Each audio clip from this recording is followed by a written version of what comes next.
Hallelujah. प्रभु यीशुर पवित्र नाम आपण समस्त को स्वागत करुँ। आसतु प्रार्थना। दयामय पिता आप पवित्र नाम धन्यवाद करुँ। राजा राजा प्रभु दया कर जिते लोक शुणे समस्त तुम आशीर्वाद कर मत कहया बल धन्यवाद दूँ। प्रभु यीशु नाम मागुची आमेन आमेन। हालेलुया। प्रभु यीशुर मधुर नाम आपण समस्त को आज प्रोग्राम को स्वागत करुँ। आज विषय हूँ बेबिचार केते प्रकार। हालेलुया। बेबिचार केते प्रकार। आपण भावुथिबे बेबिचार तो बेबिचार बेबिचार भी कौन प्रकार भेद अच्छी केते प्रकार अच्छी टाइप ऑफ अडल्टरी कौन अच्छी। हाँ आज्ञा बेबिचार मध्य तार भाग गुड़ाक अच्छी केते प्रकार गुड़ाक अच्छी कौन कौन अच्छी आज आम जानिबा बेबिचार केते प्रकार। प्रथम करंथिय 6 पर्वर 13 पद। प्रथम करंथिय 6 पर्वर 13 पदरे बहुत सुंदर विषय लिखा जाउची जे एटी पाउल कहउचंती करंथिय मंडली को तुमानक शरीर बेबिचार पाई नुह तुमानक शरीर ईश्वरंक पाई।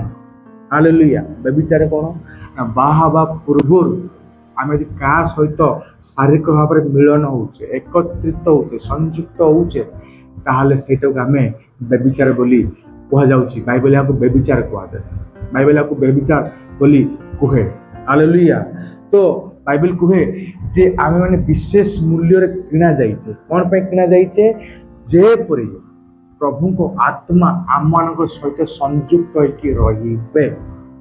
आम शरीर आम आत्मा आम प्राण उपर प्रभु को आत्मा अधिकार सर्वप्रथम अटे कहीं ना प्रभु ईश्वर निज रक्त को निज प्राण को देकी आम को किणिले जेपरी आम आत्मा सहित आम प्राण सहित आम शरीर सहित संयुक्त होकर। किंतु बाहाबा पूर्वर जदि आम क्या सहित शयन कर बेबिचार कर अर्थ आम निज शरीर को निज प्राण को अन्य सहित संयुक्त करुचे जहाँकि बेबिचार अटे। आउ पाउल कहउचंती जे शरीर बेबिचार पाई नुह शरीर होउची ईश्वर को पाई। आसले आम जानिबा जे बेबिचार केते प्रकार कौन कौन अटे बेबिचार।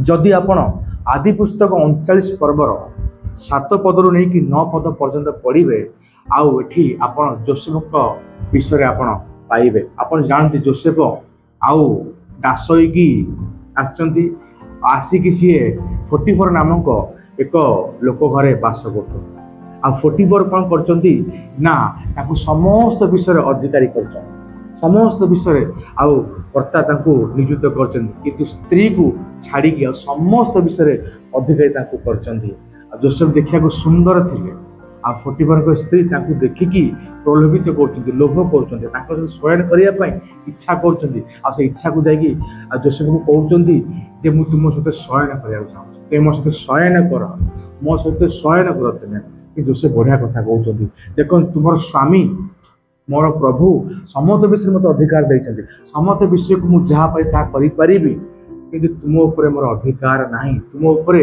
अधिकार रखापी तुमको बस रखापी तुमर स्वामी मोर प्रभु अधिकार दे नहांती मुझे तुम सहित शयन करी ईश्वर विरुद्ध पाप करी बेबिचार। हालेलुया। अर्थ कौन जो जिनिस उपर मोर अधिकार नाही ताकू जदि मु निजर करूची पाप अटे। हालेलुया। विशेष करी पुओ आउ झियो क्षेत्र में यदि परस्पर अधीन नुहंती परस्पर बसरे नहांती ताले सेमाने केबे भी शयन करिया कथा नुह। सेतिपाई तो जगत रे विवाह बोली गोटे प्रथा अछि सेतिपाई तो जगत रे गोटे मैरेज बोली गोटे प्रथा अछि।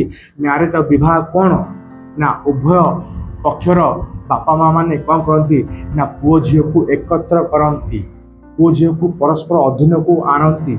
समाज कौन करे ना उभय पुओ झियो को एकत्र करे उभय पुओ झियो को परस्पर बसरे रखापे अनुमति दिए। यहीटा ही तो विवाह अटे यहीटा ही तो मैरेज अटे। अर्थ शारीरिक संपर्क पूर्वर उभय परिवार उभय समाज लोक माने अनुमति दवा दरकार तुम्हें आज परस्पर अधीन अट आ तुम्हें परस्पर सहित शयन कर विवाह अर्थ विवाह पूर्वर ଯଦି କାହା ସହିତ ଆମେ ଶାରୀରିକ ସମ୍ପର୍କ ସ୍ଥାପନ କରୁଛେ ତାହା ବ୍ୟଭିଚାର ଅଟେ। ହାଲେଲୁୟା। ବ୍ୟଭିଚାର କ'ଣ ଅଟେ ନା ବିବାହ ପୂର୍ବରୁ ଯଦି କାହା ସହିତ ଆମେ ଶାରୀରିକ ସମ୍ପର୍କ ସ୍ଥାପନ କରୁଛେ ତାହା ବ୍ୟଭିଚାର ଅଟେ। ଆଉ ଏହା ଯୋସେଫକୁ ଜଣାଥିଲା, ସେଥିପାଇଁ ସେ ପୋଟିଫର ସ୍ତ୍ରୀଙ୍କୁ ବାରମ୍ବାର ମନା କଲେ। ହାଲେଲୁୟା।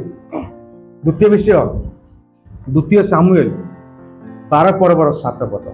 ଦ୍ୱିତୀୟ ବିଷୟ, ଦ୍ୱିତୀୟ ସାମୁଏଲର 12 ପର୍ବର 7 ପଦ। ଏଠି ବହୁତ ସୁନ୍ଦର ବିଷୟ ଲେଖା ହେଉଛି, ଦାଉଦଙ୍କ ବିଷୟ ଲେଖା ହେଉଛି। ଆଉ ଦାଉଦଙ୍କୁ ଆସିକି ନାଥନ ଭବିଷ୍ୟତ ବକ୍ତା କହୁଛନ୍ତି ଯେ ପ୍ରଭୁ ତୁମକୁ କ'ଣ ଦେଇଛନ୍ତି? ରାଜ୍ୟ ଗୁଡ଼ାକ ଦେଲେ, ଲୋକଲାକ୍ୟ ଦେଲେ, ପ୍ରଶଂସା ଗୌରବ ଦେଲେ, ଧନ ସମ୍ପତ୍ତି ଦେଲେ, କୁମାରୀମାନଙ୍କୁ ଦେଲେ, ସ୍ତ୍ରୀମାନଙ୍କୁ ଦେଲେ, ତୁମର ସବୁ ଜିନିଷ ଥିଲା, ପତି ପତ୍ନୀ ତୁମ ପାଖରେ ଥିଲା, ତଥାପି ତୁମେ ବସବା ବୋଲି ଏକ ସ୍ତ୍ରୀ ଯିଏକି ବିବାହିତ, ଆଉ ସେ ସ୍ତ୍ରୀକୁ ଆଣିକି ତୁମେ ଶୟନ କଲ। ହାଲେଲୁୟା। ଆଉ ସେଥିପାଇଁ ପ୍ରଭୁ ତୁମ ବିରୁଦ୍ଧରେ ଉଠିଛନ୍ତି, ତୁମ ରାଜ୍ୟକୁ ନଷ୍ଟ କରିବେ, ତୁମ ପରିବାରକୁ ନଷ୍ଟ କରିବେ, ଆଉ ତୁମକୁ ମଧ୍ୟ ସିଏ ନଷ୍ଟ କରିବେ। କାହିଁକି ଏମିତି ହେଲା? କାରଣ ଦାଉଦଙ୍କ ପାଖରେ ଶହ ଶହ ସ୍ତ୍ରୀ ଥିଲେ, ସେ ବିବାହିତ ଥିଲେ, କିନ୍ତୁ ବାହା ହେଲା ପରେ ବି ଯଦି ଆଉ କୌଣସି ସ୍ତ୍ରୀ ଯିଏକି ବାହା ହେଇଛି ତାକୁ ଯଦି ଆଣିକି ଆମେ ତା ସହିତ ଶୟନ କରୁଛେ ତାହା ମଧ୍ୟ ପାପ ଅଟେ, ବ୍ୟଭିଚାର ଅଟେ। ହାଲେଲୁୟା। ମ୍ୟାରେଜ ପରେ ଯଦି କୌଣସି କୁଆଁରୀ ସହିତ, କୌଣସି ଝିଅ ସହିତ, କୌଣସି ବିବାହିତ ସ୍ତ୍ରୀ ସହିତ ଯଦି ମୁଁ ଶାରୀରିକ ସମ୍ପର୍କ ବନଉଛି, ତା ସହିତ ଶୟନ କରୁଛି, ତା ସହିତ ସଂଯୁକ୍ତ ହେଉଛି, ତାହା ମଧ୍ୟ ବ୍ୟଭିଚାର ଅଟେ। ହାଲେଲୁୟା।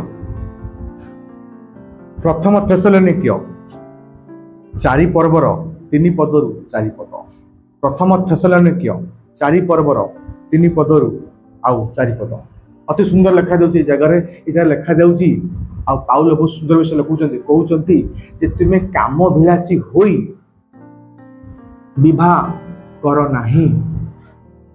କାମ ବିଳାସୀ ହୋଇ ଅନ୍ୟ ଲୋକମାନଙ୍କ ପରି ତୁମେ ମ୍ୟାରେଜ କର ନାହିଁ। କାମ ବିଳାସୀ କ'ଣ ନା ଖରାପ ଖରାପ ଫିଲ୍ମ ଦେଖିବା, ଖରାପ ଖରାପ କଥାକୁ ଶୁଣିବା, ଖରାପ ଖରାପ କଥା ହେଉଥିବା ଜାଗାରେ ବସିବା, ଆଉ ଯାହାଦ୍ୱାରା କ'ଣ ହେବ ନା ଆପଣଙ୍କ ଭିତରେ କାମ ବିଳାସ ଜାଗ୍ରତ ହେବ।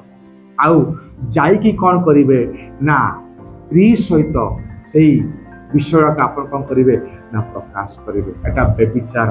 ହାଲେଲୁୟା। ଆମେ ନିଜକୁ ଖରାପ ଫିଲ୍ମ ଦ୍ୱାରା, ଖରାପ କଥା ଦ୍ୱାରା, ଖରାପ ପରିବେଶରେ ବସିକି ଯେଉଁ ଖରାପ ଭାବନା ଭିତରେ ଜାତ ହେଉଛି, ବ୍ୟଭିଚାର ବିଷୟଟାକ ଜାତ ହେଉଛି, ତାକୁ ଯଦି ଆଣିକି ଆମେ ସ୍ତ୍ରୀ ସହିତ ଶୟନ କରୁଛେ ତାହା ମଧ୍ୟ ବ୍ୟଭିଚାର ଅଟେ। ହାଲେଲୁୟା। ଆପଣ ଭାବୁଥିବେ ମୁଁ ତ ମୋ ସ୍ତ୍ରୀକୁ ବାହା ହେଇଛି, ତା ସହିତ ଶାରୀରିକ ସମ୍ପର୍କ ରଖିଲି, ବ୍ୟଭିଚାର କେଉଁଠି ହେଲା? କିନ୍ତୁ ବାଇବେଲ କୁହେ ଯଦି ମୁଁ କାମ ବିଳାସୀ ହୋଇ ଅର୍ଥ ଖରାପ ଖରାପ ଫିଲ୍ମ ଦେଖିକି ନିଜକୁ ଉତ୍ତେଜିତ କରୁଛି, ଖରାପ ଖରାପ କଥା ଶୁଣିକି ନିଜକୁ ଉତ୍ତେଜିତ କରୁଛି, ଖରାପ ଖରାପ ପରିବେଶରେ ବସିକି ନିଜକୁ ଉତ୍ତେଜିତ କରୁଛି, ଆଉ ଆସିକି ଯଦି ସ୍ତ୍ରୀ ସହିତ ଶାରୀରିକ ସମ୍ପର୍କ ବନଉଛି, ଶୟନ କରୁଛି, ତାହା ମଧ୍ୟ ବ୍ୟଭିଚାର ଅଟେ। ପ୍ରିୟ ଭାଇ ଓ ଭଉଣୀମାନେ, ଆପଣ ସତର୍କ ହୁଅନ୍ତୁ। ଯଦି ସ୍ତ୍ରୀ ସହିତ ବି ମୁଁ କାମ ବିଳାସୀ ହୋଇ ଶାରୀରିକ ସମ୍ପର୍କ ରଖୁଛି, ତାହା ମଧ୍ୟ ବ୍ୟଭିଚାର ଅଟେ। ଆଉ ଏହା ବାଇବେଲ କୁହେ। ଯାକୁବ ପୁସ୍ତକ 4 ପର୍ବର 4 ପଦ। ଯାକୁବ ପୁସ୍ତକ 4 ପର୍ବର 4 ପଦ। ଏଠାରେ ଲେଖା ହେଇଛି, ହେ ବ୍ୟଭିଚାରିଣୀ ମାନେ ଜଗତର ମିତ୍ରତା ଈଶ୍ୱରଙ୍କର ଶତ୍ରୁତା ବୋଲି କ'ଣ ତୁମେମାନେ ଜାଣ ନାହିଁ? ହାଲେଲୁୟା। ଏହାର ଅର୍ଥ ଯଦି ଆମେ ଜଗତର ମିତ୍ର ହେଉଛେ, ଅର୍ଥ ଜଗତକୁ ଈଶ୍ୱରଙ୍କ ଠାରୁ ଅଧିକ ଚାହୁଁଛେ, ତାହେଲେ ଏହା ମଧ୍ୟ ବ୍ୟଭିଚାର ଅଟେ। ହାଲେଲୁୟା। ଆଜି ଲୋକମାନେ ବାଇବେଲକୁ ଅଧିକ ଚାହୁଁନାହାନ୍ତି, ଫୋନକୁ ଚାହୁଁଛନ୍ତି, ପ୍ରାର୍ଥନାକୁ ଅଧିକ ଚାହୁଁନାହାନ୍ତି, ସାଙ୍ଗସାଥିକୁ ଅଧିକ ଚାହୁଁଛନ୍ତି, ଉପବାସକୁ ବେଶୀ ଚାହୁଁନାହାନ୍ତି, ଭଲ ଭଲ ଖାଦ୍ୟକୁ ଚାହୁଁଛନ୍ତି। ହାଲେଲୁୟା। ବାଇବେଲ ଅଧ୍ୟୟନକୁ ଭଲ ଚାହୁଁନାହାନ୍ତି, ଟିଭି ଆଗରେ କେମିତି ବସିବେ, ଲୋକମାନଙ୍କ ମଧ୍ୟରେ କେମିତି ବସିବେ, କେମିତି ବୁଲିବେ, ତାକୁ ଅଧିକ ଚାହୁଁଛନ୍ତି। ହାଲେଲୁୟା। କେମିତି ଭଲ ଭଲ ଡ୍ରେସ୍ ପିନ୍ଧିବେ, କେମିତି କେବଳ ଜଗତର ଜୀବନ କାଟିବେ, ତାହା ଚାହୁଁଛନ୍ତି। ଏହା ଅଟେ କ'ଣ? ଜଗତର ମିତ୍ର ହବା। ହାଲେଲୁୟା। ଅର୍ଥ ଈଶ୍ୱରଙ୍କ ଠାରୁ ଜଗତକୁ ଅଧିକ ପ୍ରାଧାନ୍ୟତା ଦେବା, ପ୍ରଥମ ସ୍ଥାନ ଦେବା। ଯଦି ମୁଁ ଦଉଛି ତାହେଲେ ମୁଁ ବ୍ୟଭିଚାର ଅଟେ, ବ୍ୟଭିଚାରିଣୀ ଅଟେ। ଆପଣ କ'ଣ जगत ईश्वर ठाରୁ अधिक भल पाउछन्ति आपण कोन जगत को ईश्वर ठाରୁ अधिक चाहुछन्ति ताहाले एहा व्यभिचार हालेलुया ईश्वर सबु जिनिस ऊपर रहिबे कारण से आमन को ईश्वर आ से आमन को मुक्त करिया निमंते आम अनंत जीवन दवा निमंते जे पुत्र को आमन को निमंते क्रूसरे मारिले हालेलुया माथ्यू पुस्तक 5 पर्वर 31 पद आउ 32 पद माथ्यू पुस्तक 5 पर्वर 31 पद आउ 32 पद एटा लिखा जाए यदि कौन सी पुरुष ता स्त्री को व्यभिचार दोष बिना जो ताकू परित्याग करुछि बा छाड़ पत्र दउछि ताहाले सी एठी मध्य व्यभिचार करुछि कौन करुछि जदि व्यभिचार दोष बिना ताकू से परित्याग करुछि ताले ता स्त्री को से कौन करुछि ना व्यभिचार काम रे लगौछि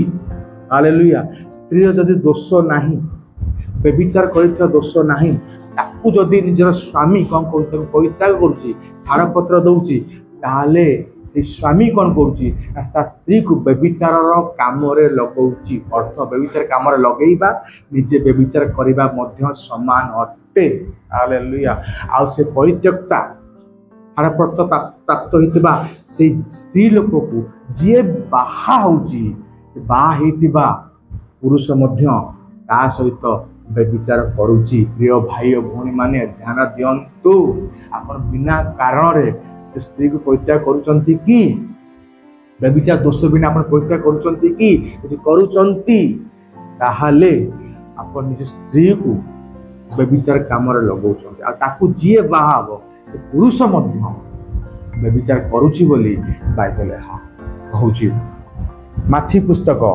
5 पर्वर 27 आउ 28 पद माथी पुस्तक 5 पर्वर 27 आउ 28 पद ये लिखा जाउची जदि कौन सी पुरुष बा कौन सी स्त्री जदि काम विलासी होई खराब भावना को आनिकी व्यभिचार मनोभाव को आनिकी ता सहित शयन मनोभावना को आनिकी जदि देखुची कौन सी पुरुष स्त्री को स्त्री पुरुष को देखुची ताले सी मने मने व्यभिचार करी सारिलानी हालेलुया आपण कोन जो स्त्री की देखुचंती व्यभिचार दृष्टि देखुचंती शयन करिया उद्देश्य देखुचंती काम विलासी होई कि काम कथा है कि देखुचंती कि देखुचंती ताहाले एहा मध्य व्यभिचार अटे सावधान हुंतु आखिर जत्न नियंतु आखि द्वारा आपण कोन देखुचंती आ जहा को देखुचंती ता प्रति कोन व्यभिचार मन भावना सृष्टि होउची ताले एहा मध्य व्यभिचार अटे प्रथम ग्रंथीय 6 पर्वर 18 पद प्रथम ग्रंथीय 6 पर्वर 18 पद एटी बहुत सुंदर भाव लिखा जाउची पाउल कहउचंती ग्रंथीय मंडली को जे आमे जत्ते भी पाप करू जत्ते जत्ते जत्ते पाप करू ए सब जाक पाप आमे शरीर बाहर करि थाउ जत्ते भी पाप करि थाउ आमे माने शरीर बाहर करि थाउ किंतु व्यभिचार एक पाप अटे मको पाप कहबी महापाप अटे सब बड़ पाप अटे जहा कि आमे शरीर विरुद्ध रे करि हालेलुया सब जाक पाप शरीर बाहर करथि किंतु व्यभिचार होउची जोटा कि महापाप ताहाकू आमे शरीर विरुद्ध रे कारण पाप करि थाउ व्यभिचार को पाप करि थाउ कौन कर थाउ शरीर सहित संयुक्त होताउ अर्थ आमे शरीर विरुद्ध रे कर थाउ किंतु शरीर ईश्वरंकर लेखा होची आमनकर शरीर